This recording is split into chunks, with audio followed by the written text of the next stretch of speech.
Hey everyone, welcome back to my weekly series where we check out the beginning of a furry visual novel. This time we're checking out A Fall from Grace.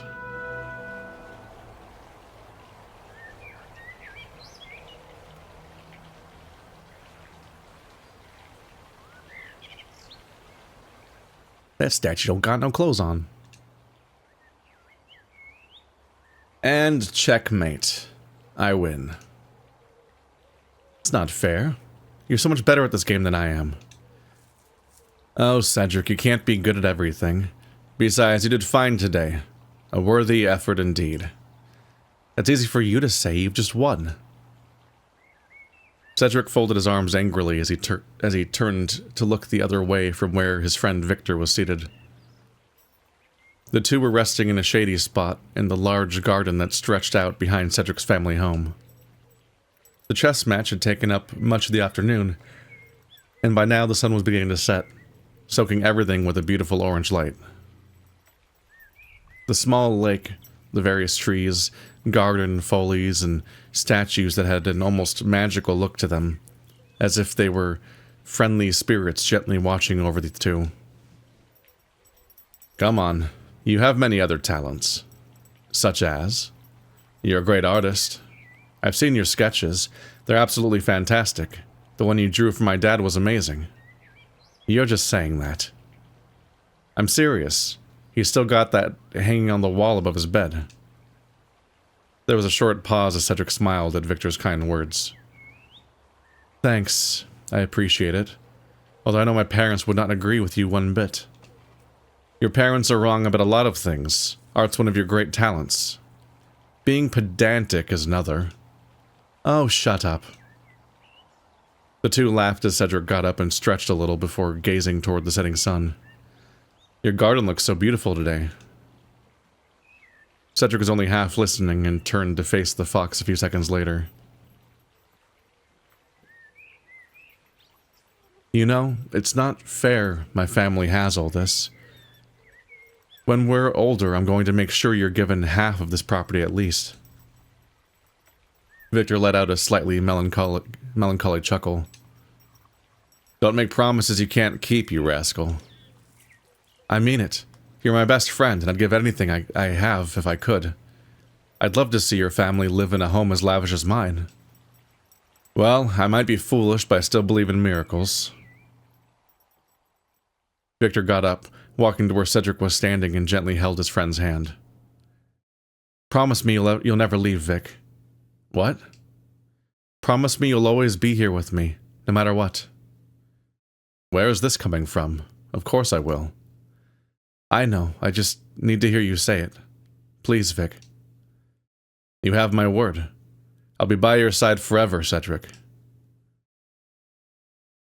The sound of some distant fiddling reached their ears. The ball of Cedric's family was hosted that evening. The ball Cedric's family was hosting that evening had already begun, and the chatter of the guests could also be heard coming from the house. I should be off now. My parents will want me to greet some of the guests. That's fine. My dad will probably need some help laying the tables and getting food out of the kitchen. See you tomorrow, then.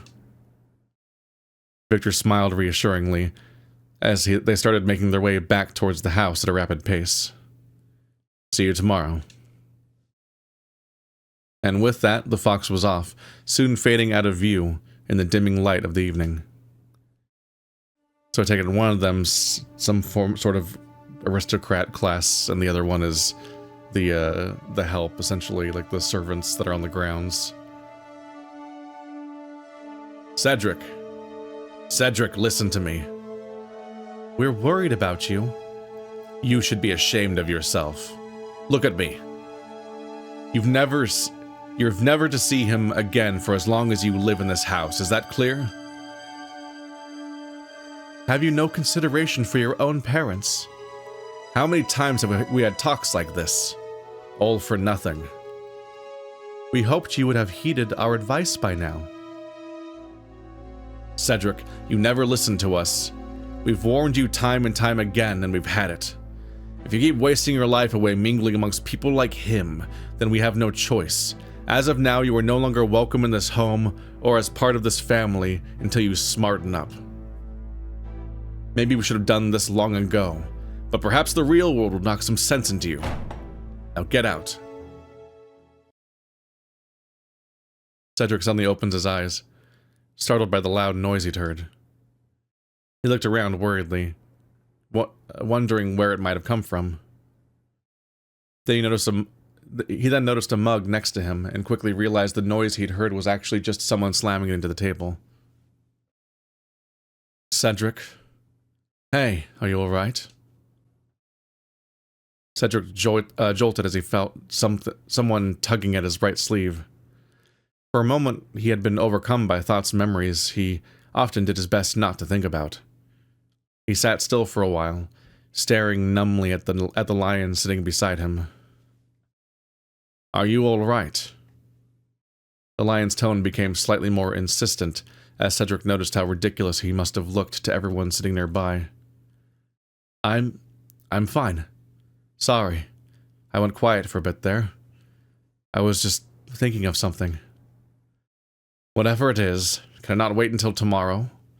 Tonight is supposed to be a jolly occasion. Do try to not spoil it by being all moody. And now they're all aged up. There's definitely a hint that might be gay, with his specific fixation on the other boy. It was up the air a little bit about which thing the parents are gonna be freaking out about, but yeah, they're very much pissed that he's mingling with the wrong class, essentially, which is just what an exhausting life to exist in as a concept. It's like, we'll fix you by throwing you out to the world. It's like, I don't know if that'll change his mind. At best, you might be able to, cow him by having him succeed in him having him fail to find purchase in the world and figure out how to, adjust. But that doesn't necessarily mean that his worldview would change. It just means that you'd have successfully punished him enough that he's afraid to step out of line. But that's probably about the level of understanding they had of children back then anyway, or even life. They were so fixated on the idea of those kinds of stratus. Cedric nodded. It was as if he'd awoken from a deep slumber, but everything was quickly becoming clear once again. He glanced around the tavern, and he saw the innkeeper pass by. He looked over at the tables where folks were sitting, making merry with their meals and drinks. Cedric had only been to this tavern a few times in his life, and that had been many years ago, but still the atmosphere felt oddly familiar. Not exactly cozy, but quite laid back and cheerful.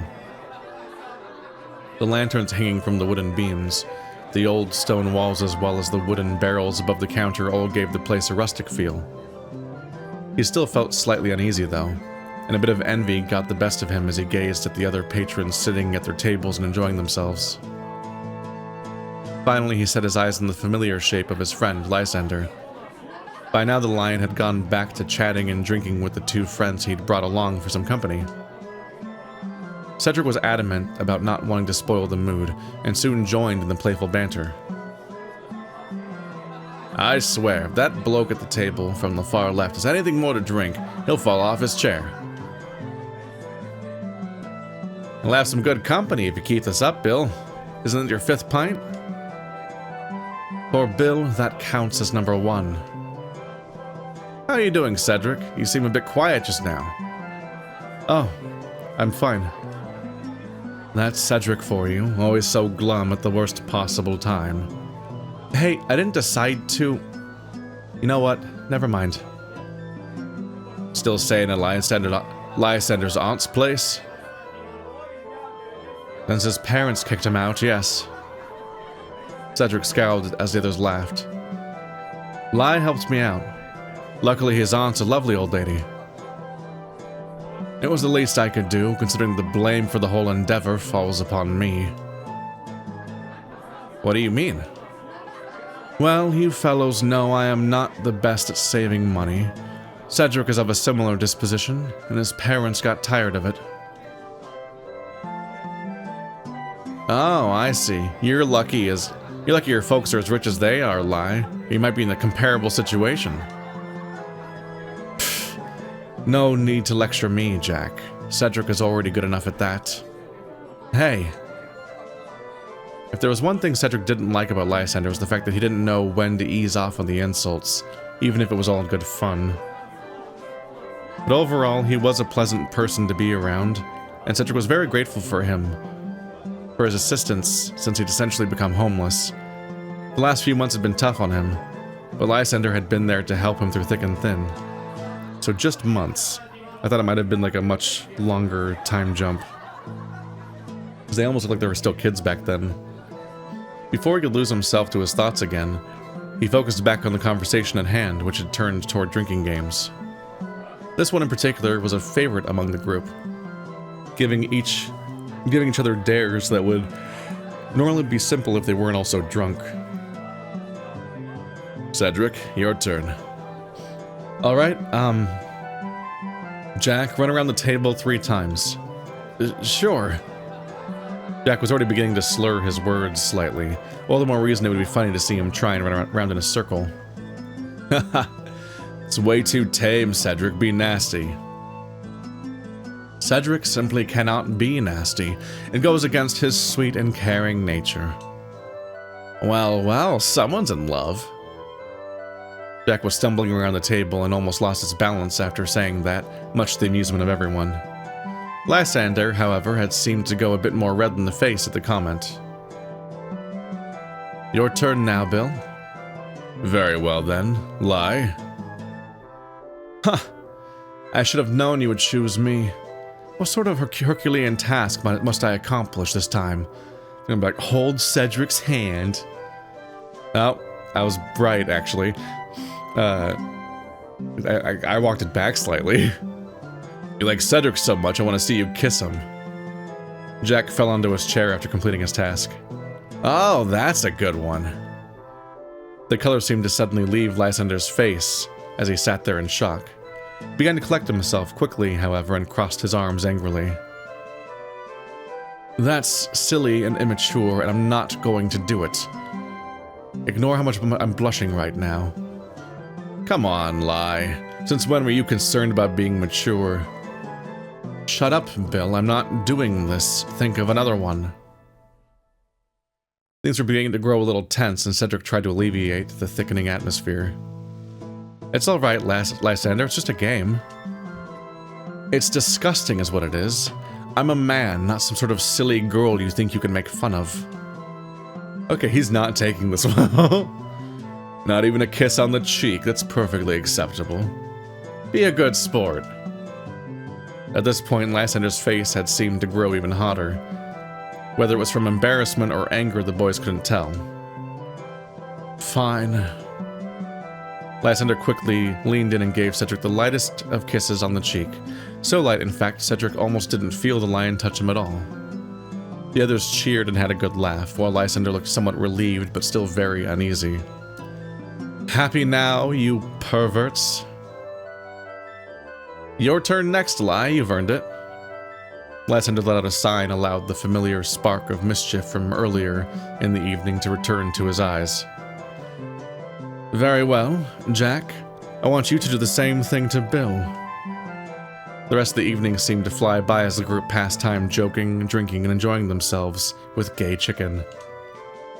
The slightly tense moment had soon been forgotten about, and Lysander was at ease being his usual boisterous self again. It was only when the innkeeper told them he was closing that they finally got up from their table and clumsily made their way towards the door. The streets were quiet and deserted as the friends made their way home. Bill and Jack's homes were closest, while Lysander and Cedric had to get to the other side of town to reach theirs. It wasn't a very long walk, though, as the town was on the smaller side, bigger than any village close by, but nothing compared to the larger towns further east. They were walking through one of the wealthier neighborhoods, which had a few old houses scattered here and there, but consisted mostly of buildings that had been redecorated or entirely rebuilt in the last 100 years or so. Cedric often thought that was a bit of a shame, as the old Tudor houses had a certain charm the newer buildings were lacking entirely. The streets were also lit by rows of hanging lanterns which the town had been gifted by some wealthy visitor many years before. These were beloved by everyone, as they helped make the whole place look unique and even slightly oriental. More importantly, they also helped keep the streets safer at night. "We are going this way, you drunkards." The lion gestured towards the side street, as neither Bill nor Jack seemed to realize exactly where they were headed. In fact, they were all completely drunk and headed in the wrong direction, including the ever-confident Lysander. Oh yes, home is that way." "It is." The others chuckled as they took the side street. "The dares were funny, you can't change my mind." Jack tried to say something, but the slurred sounds that came out of his mouth were not easy to interpret. "You're quite fond of them, aren't you, Bill? They just get everyone to loosen up a bit. Except a certain lion I know." "Oh, please. Of course I would have a hard time loosening up when asked to kiss one of my closest friends. I'm not a tail-raising pervert. It was just a joke, Lie. I'm not expecting you to marry Cedric." Cedric didn't get many dares. I don't know if that G's supposed to be there. "Yeah, we went easy on him tonight." The group's pace quickened a bit as they started walking down a slope. Without even noticing it, they left the wealthier neighborhood behind them and had reached one of the poorer parts of town. The streets were narrower and the buildings more run down. The rows of lanterns were also gone and had been replaced by a few irregular solitary lights hanging from the sides of some of the houses. Overall, the atmosphere felt much less safe than where they had been walking a few minutes before. "Hey, Cedric." "Yes? What?" I dare you to go into that dark alley over there." Lysander pointed in the direction he meant and began to giggle slightly. "And why should I do that?" "Because it would be funny." Cedric gazed at the alley for a moment and his brain tried to decide what was the best thing to do. "All right, Mr. Comedian, I will." Cedric slowly made his way towards the alley, determined to prove himself to his friend. Oh, there's literally immediately a silhouette behind the wall. I hadn't quite noticed that yet. I need a drink of water real quick.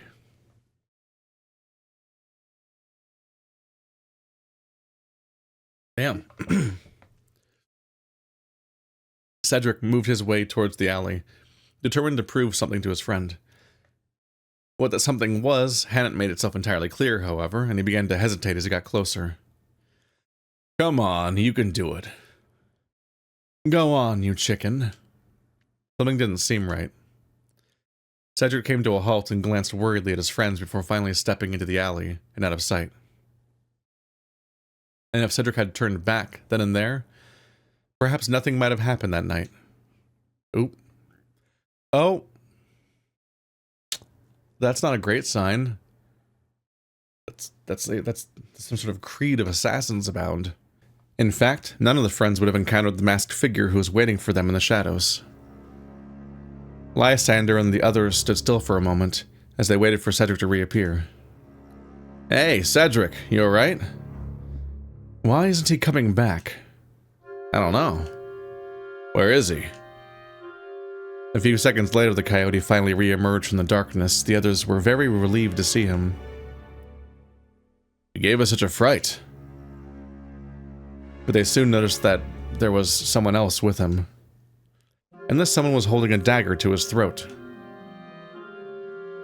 That's not a good sign. It's also not a great sign in the economics of a visual novel that two of these characters do not have sprites. Your money, pretty boys, and nobody gets hurt.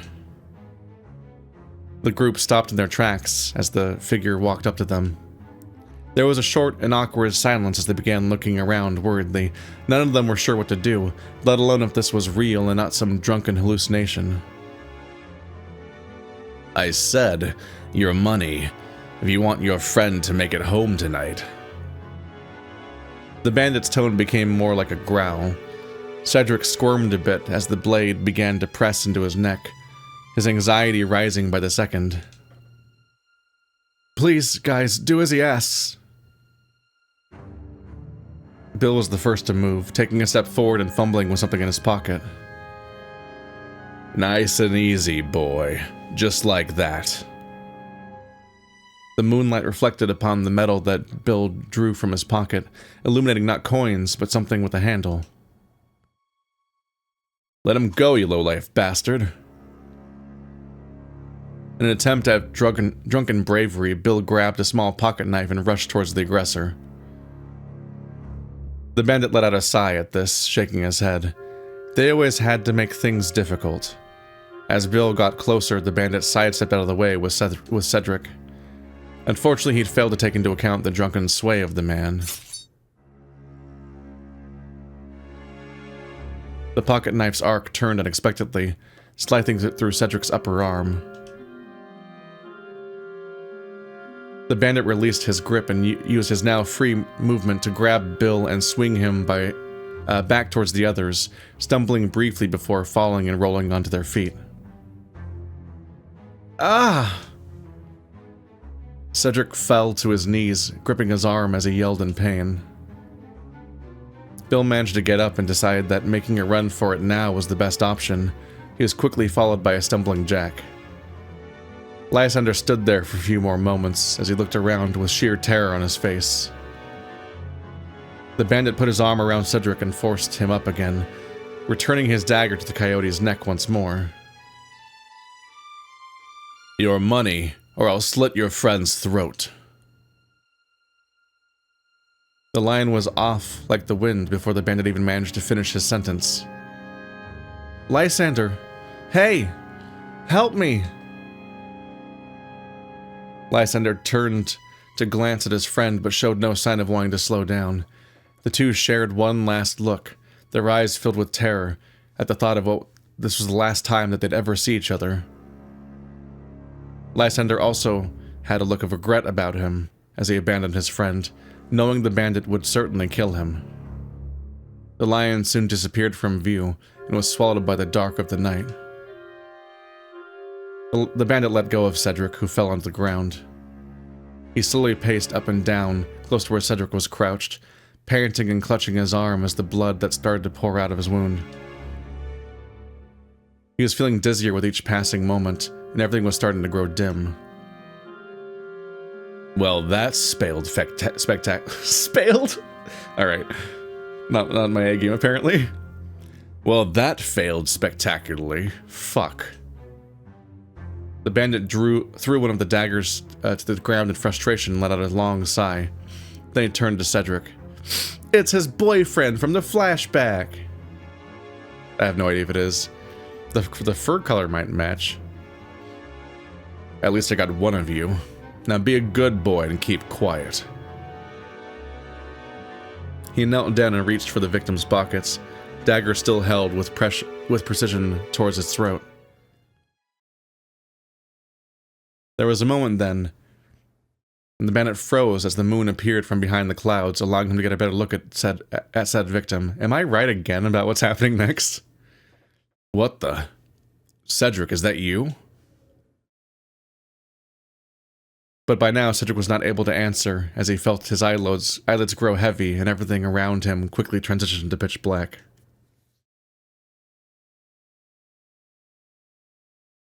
I don't know if transition is the most impactful word for passing out in a very tense scenario. A pleasant smell filled Cedric's nose, grabbing his attention as soon as he opened his eyes. He seemed to be in an old building that looked like it had been decades since anyone had called it a proper home. The sunlight shone through the broken windows and the large cracks that ran along the wall.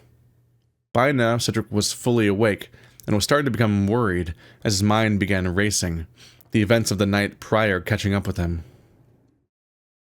Where was he? Why did that bandit spare him the night before? How did he know who he was? He tried to move and was quickly reminded of the wound on his right arm as soon as he did. Ow! It was still quite painful. However, he immediately noticed it had been tended to, and someone had carefully bandaged it up. He was lying in an old straw bed, and his back had been propped up against the wall. He caught a whiff of what smelled like boiled potatoes. Hey, is anyone there? What's going on? Whoa there. Everything's okay. Don't panic. The bandit from the previous night walked into the room. He was no longer wearing his mask, and Cedric got a good look at his face for the first time. He was a fox, about his own age, with a long, thin muzzle and flowing dark hair. Cedric couldn't believe his eyes, and sat there in silence for a moment. Are you all right? Victor? Is that you?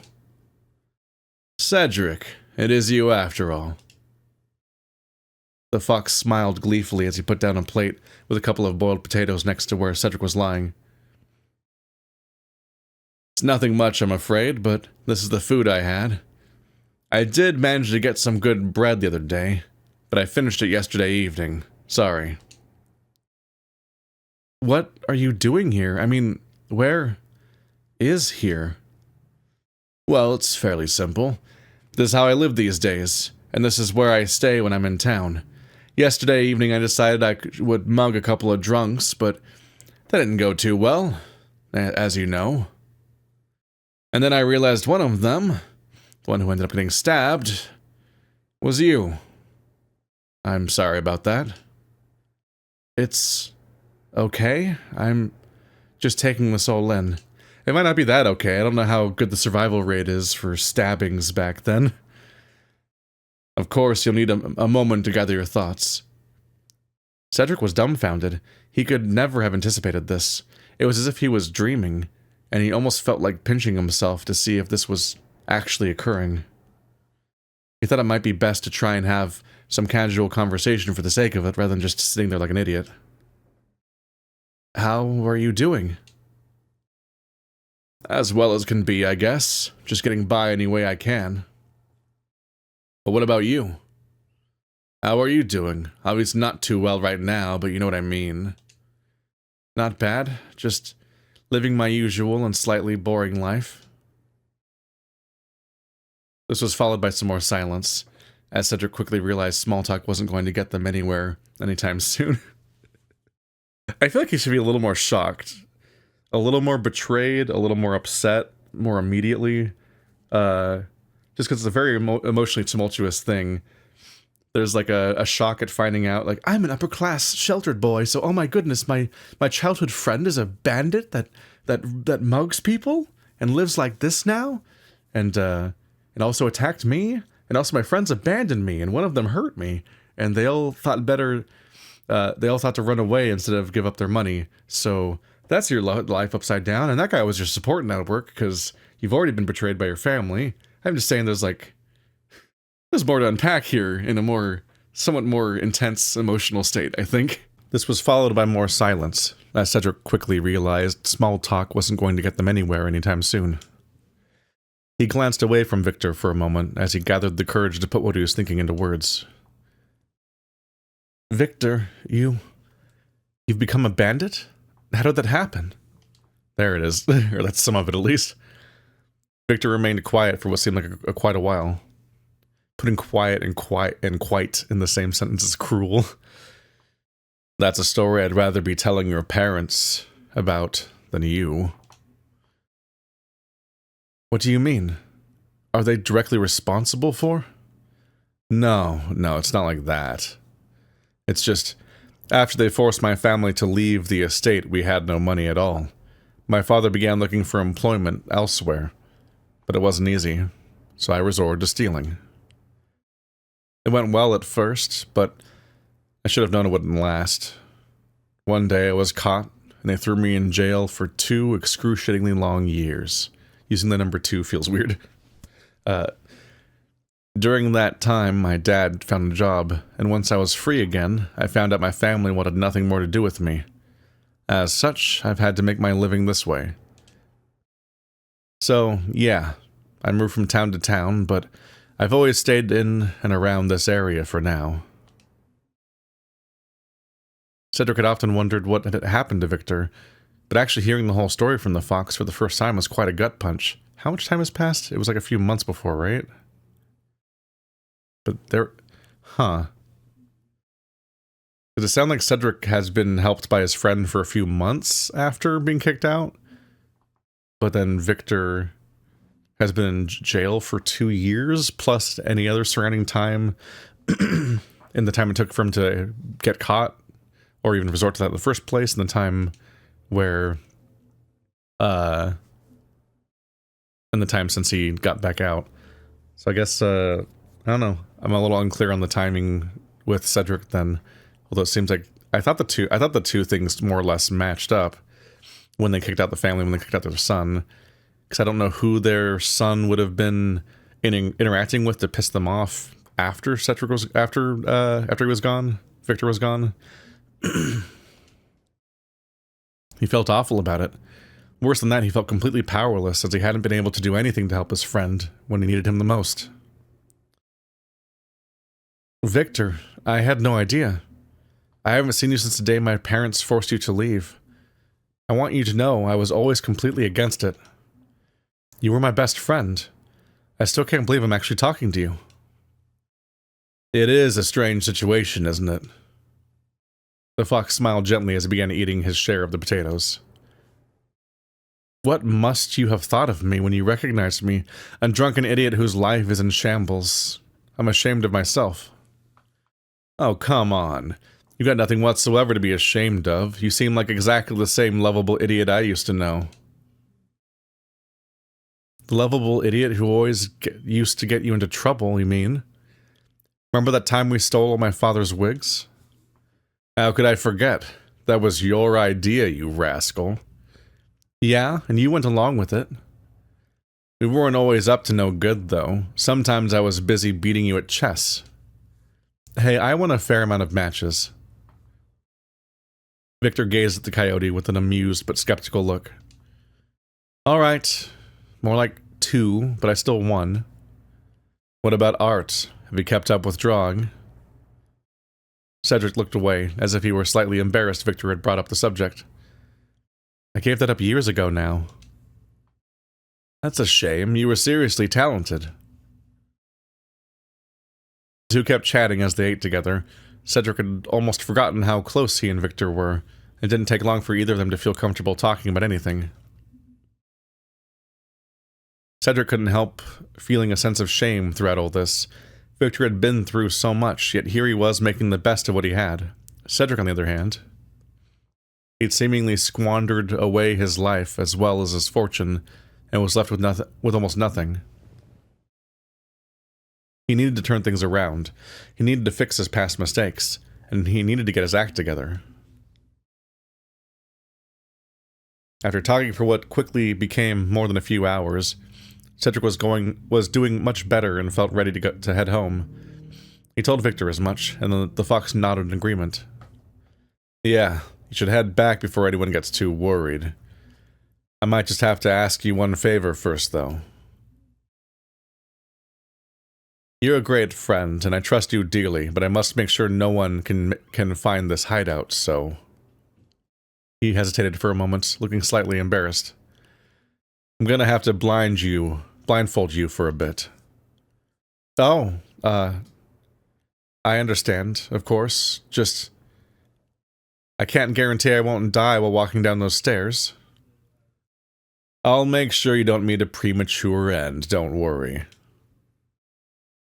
A few minutes later, Cedric was standing in a narrow alley close by, as Victor took off the cloth he'd wrapped around his friend's head. So, I guess it's goodbyes for now, then. I think so. It's been quite unexpected, but absolutely lovely to see you again, Vi. And I hope we'll see each other soon. I somehow doubt it, but hey, never say never. Goodbye, Victor. Take care. Cedric began walking away at a fairly uneven pace. A part of him desperately wished he could stay there. You too. Victor gazed at his friend. Victor gazed as his friend grew smaller and eventually turned a corner and disappeared from sight. You too. I feel like maybe the background should have switched to black once they got blindfolded instead of continuing to show this one room. It was like an excuse not to show the lack of background.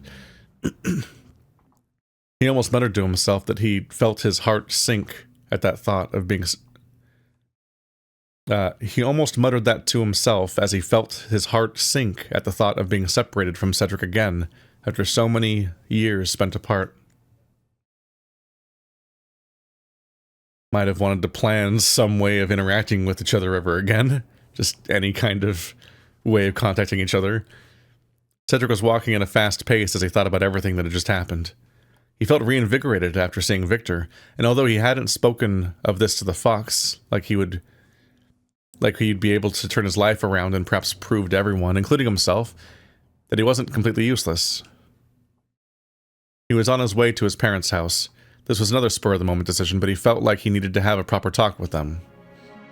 However, as he kept walking, a few less optimistic thoughts started creeping up on him. How was he going to prove to his parents he could turn things around? Would they even want to talk to him in the first place? All the turning stuff around thing, that language surprised me a bit, because I was like, what level of, like, fuck up do you feel like you need to fix? You were exiled by your parents for liking people that you're not supposed to interact with. Like, you never did some big, grand, bad thing. So, and feeling like you can, like, turn your life around now feels strangely placed because you just reconnected with the exact person that they're mad about. So if anything, you're failing in their eyes, but, like, it's such, like, a obviously wrong failure that it's like,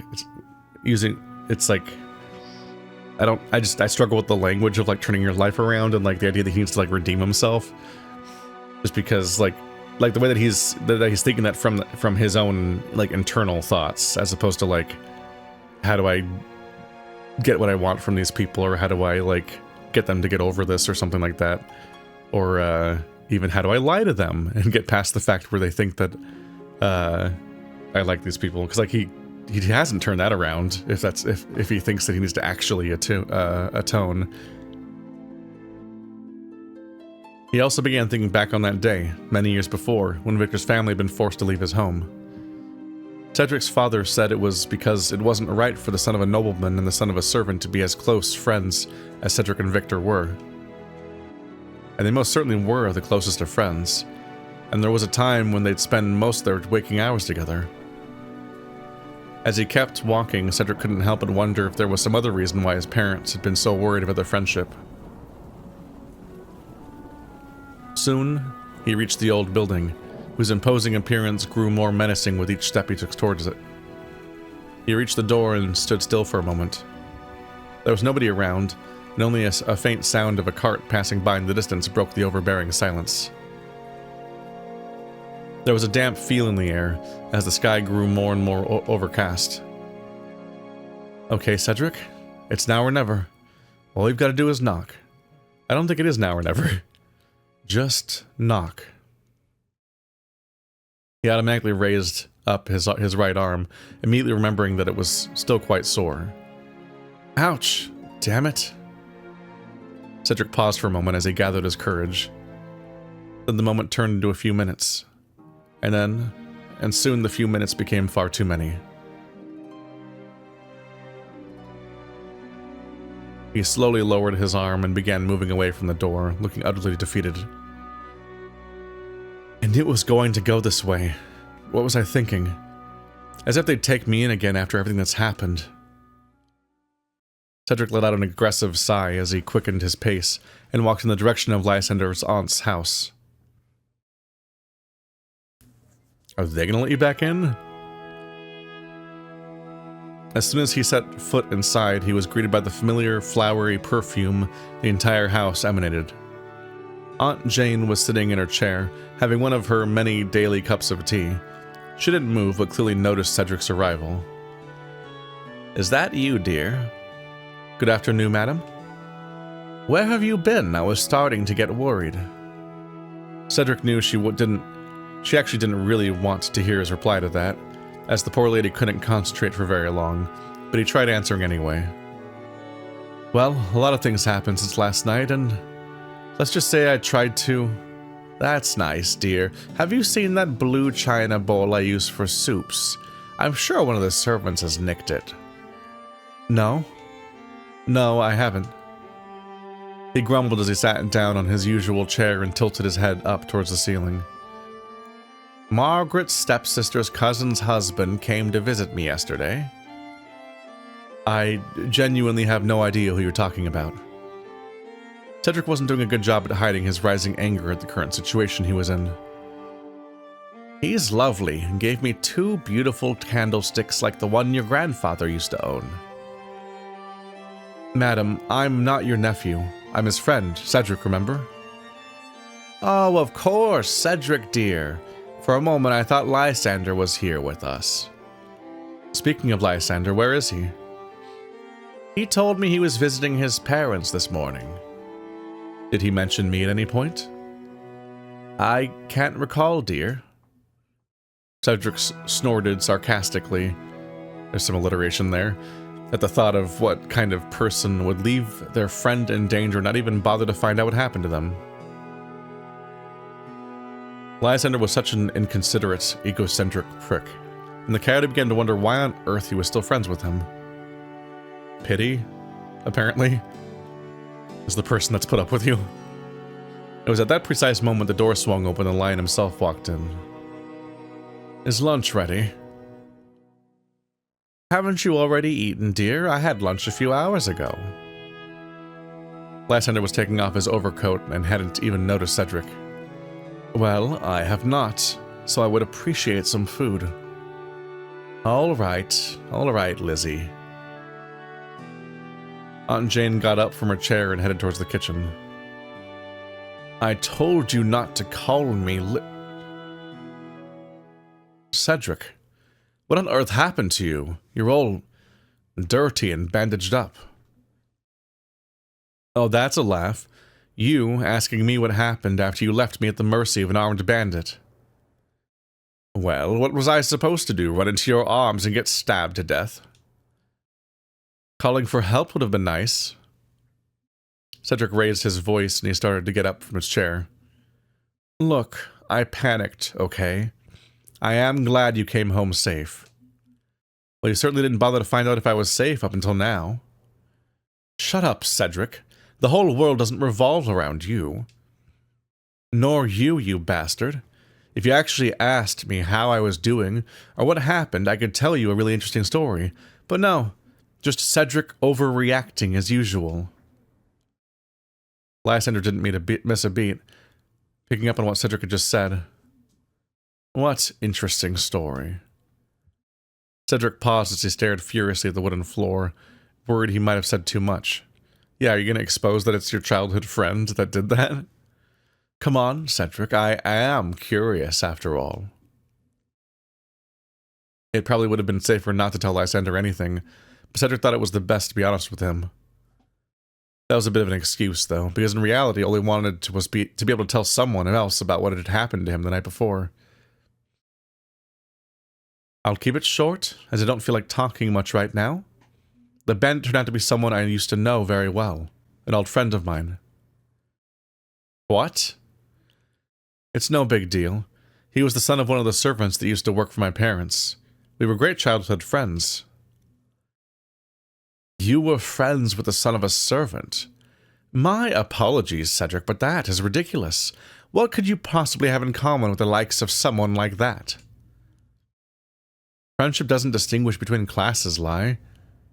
We're all people, and you know that. That might be true, but there is a reason why the poor are poor and we are not. It is their own inclination.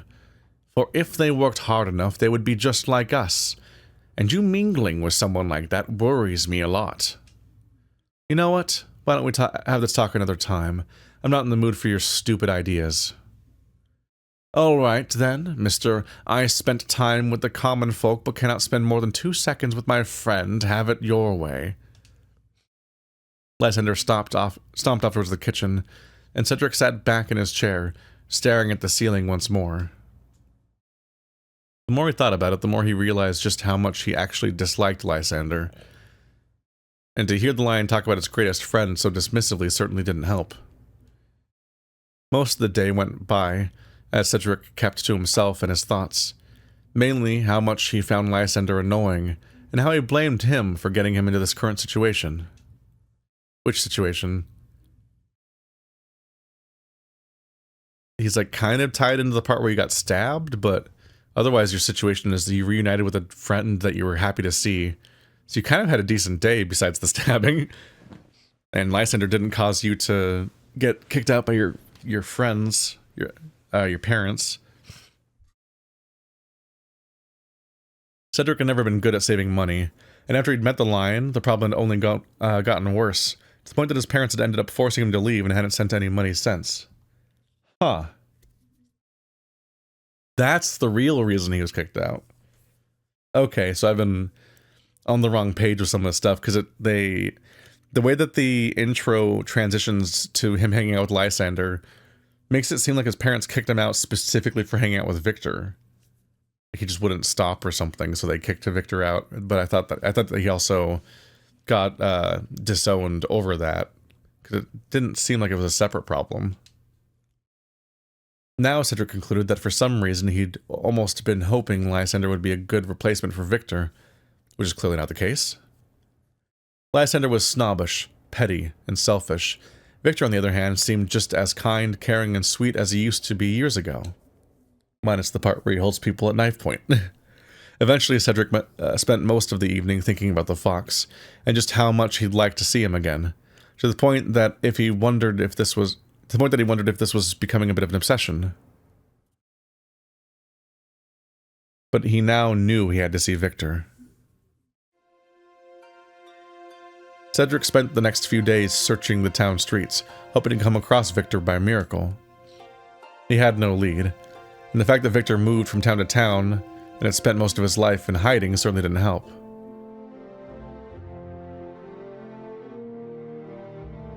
He tried asking people about this masked bandit, but still nothing. Eventually, he met a wealthy lady who claimed she had been mugged by what seemed to be Victor, and when she was walking home one evening a few weeks before.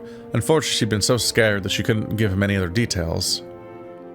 He also spoke to some of the town guards, who told him that they had been searching for this criminal's hideout for months, and still hadn't gotten anywhere.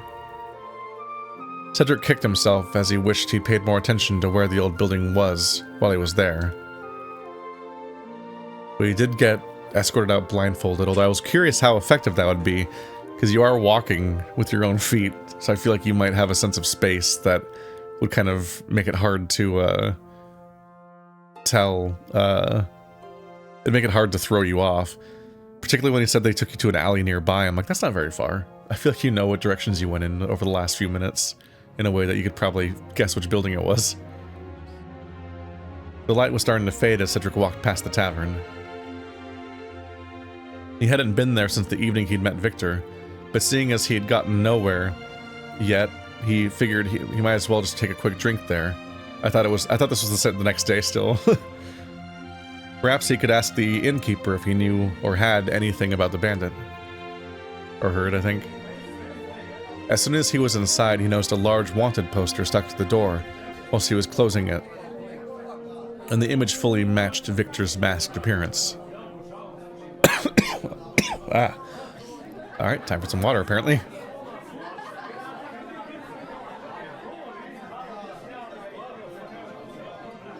Wanted, dead or alive. Any person that catches this criminal shall receive great compensation from His Majesty the King. Cedric scoffed slightly, as if the king cared or even knew about some bandit in a small town. He walked up to the counter, where the innkeeper was serving some beer to a few other customers. Once he'd finished, he turned toward Cedric. "Evening, sir. What can I get for you?" "A large cider, please." He looked back at the poster as the innkeeper filled up his glass. "You recognize that criminal?" "Yes. I mean, it's complicated. I've been searching for him these past few days." Oh, when I receive the great compensation that poster mentions? I wouldn't bother as they don't specify the actual price. Do you know anything about him? Or has anyone told you anything that might help me find him? I'm afraid I have to disappoint you. I've heard surprisingly little of him. He paused for a moment. Although I heard a few clients of mine were ambushed after leaving this place mere days ago. Yeah, I was one of them. Oh, really? I'm sorry I didn't recognize you. It's fine, don't worry. You want to get even with him? Cedric looked slightly confused for a moment. Oh, no. Well, not exactly. Quite alright, it's none of my business after all. The coyote had soon finished his pint, and paid the innkeeper and was out on the streets once more.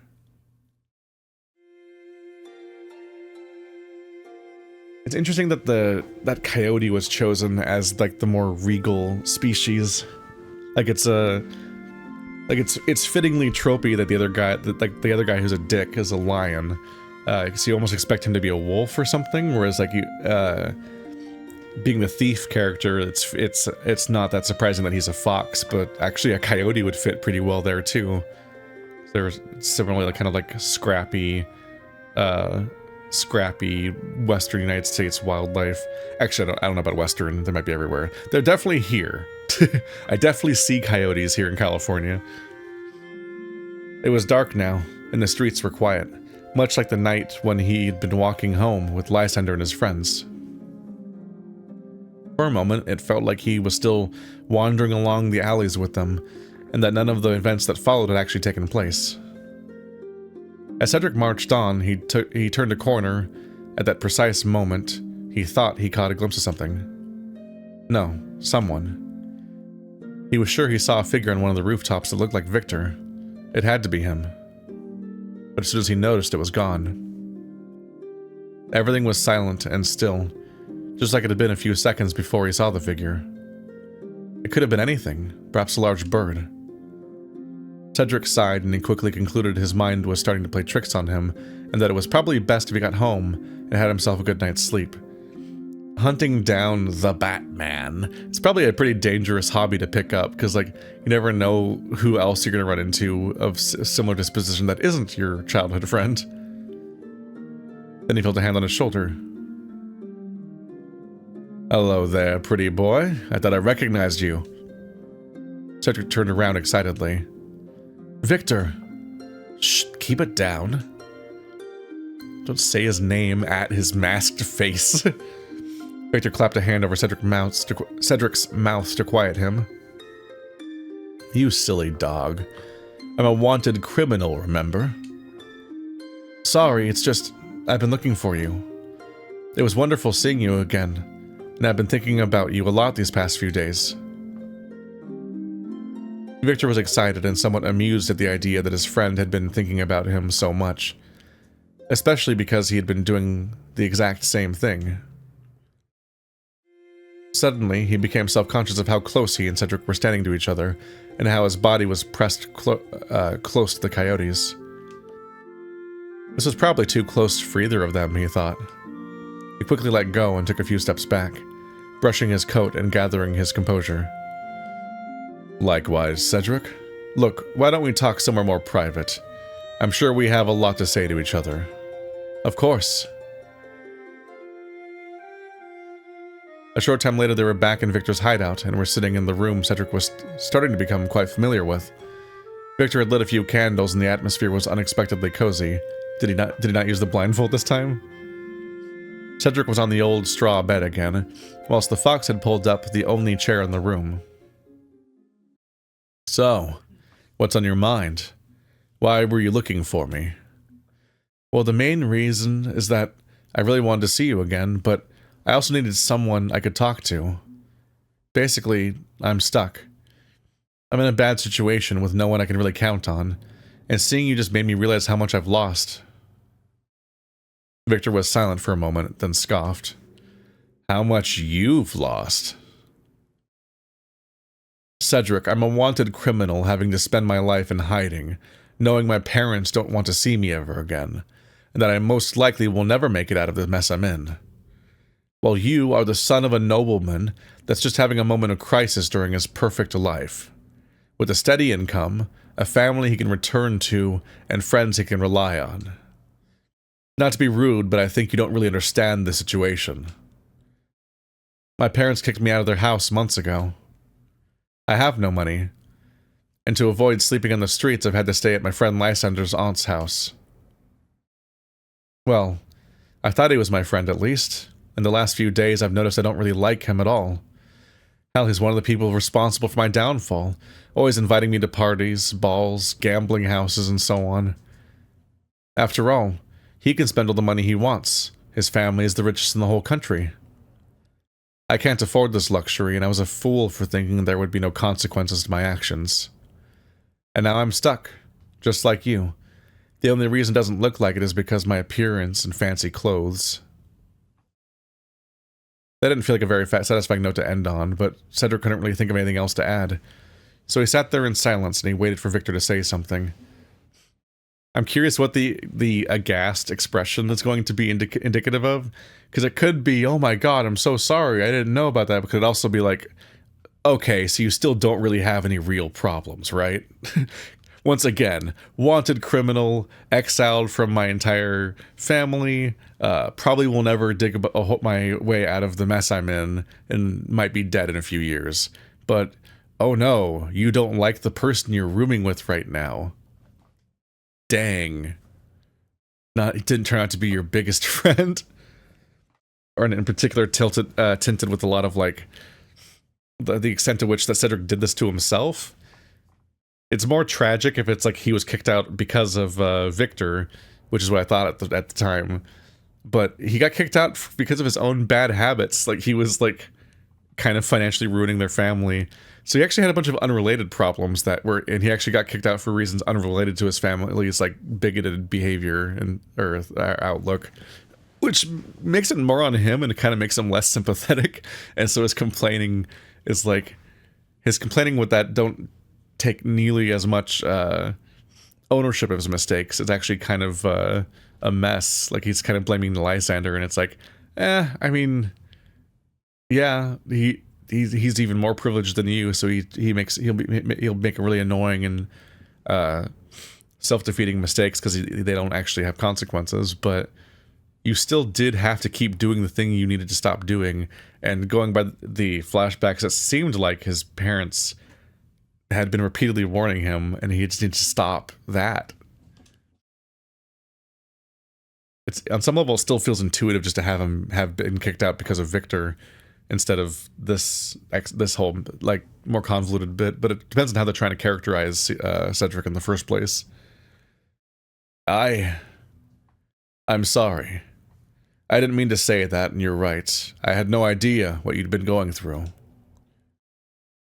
I'll be honest with you, Cedric. I felt some resentment towards you these last few days.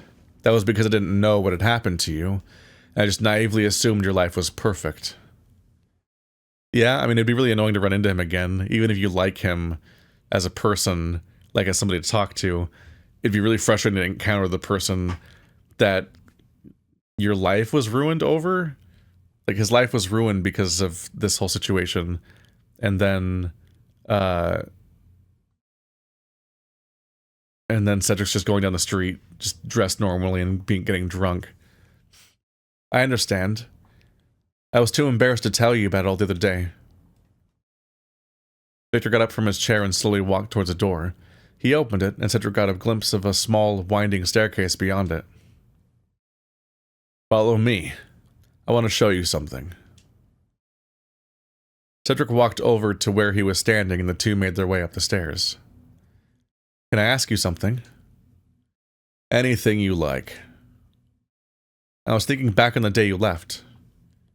We both know the main reason why that happened, but I couldn't help wondering if there was some other reason my parents didn't tell me about. His train of thought was interrupted as soon as they reached the top of the staircase. Cedric was surprised to see a large window that led onto the roof of the building, and beyond it a beautiful view of the whole moonlit town. He could now understand where they were, and this must have meant Victor trusted him enough to know that he wasn't going to give away the location of his hideout. For a moment, Cedric felt very proud of himself. Wow, it really is something. Beautiful, isn't it? Yeah. The fox stepped onto the roof and beckoned at his friend to follow him. Come on, I'll show you where I spend my nights most of the time. Cedric followed him almost instinctively, even though he had no idea where they were headed. I'm sorry. I forgot to answer what you were saying. The fox suddenly sounded a bit nervous. Yes, I think there might have been another reason. You know we were very close. I think they might have feared we were too close. That we were lovers. Cedric was taken completely by surprise. He'd never even entertained this thought. Never? I think he has. I suppose that makes sense. We were always together. Victor began walking again. Pretty much. The conversation grinded to a halt for what seemed like way more than a few seconds. The two walked on the tiles and reached the rooftop of a nearby building. Victor sat down against the chimneys, and Cedric did the same. So, what are you going to do now? I mean, in the next few days. I have no idea. I was thinking about leaving this town for good. I'm tired of wandering about the same places all the time. I want to try heading east, toward the bigger towns. Who knows, I might get lucky and be able to find some work there. Granted, I'll have to buy some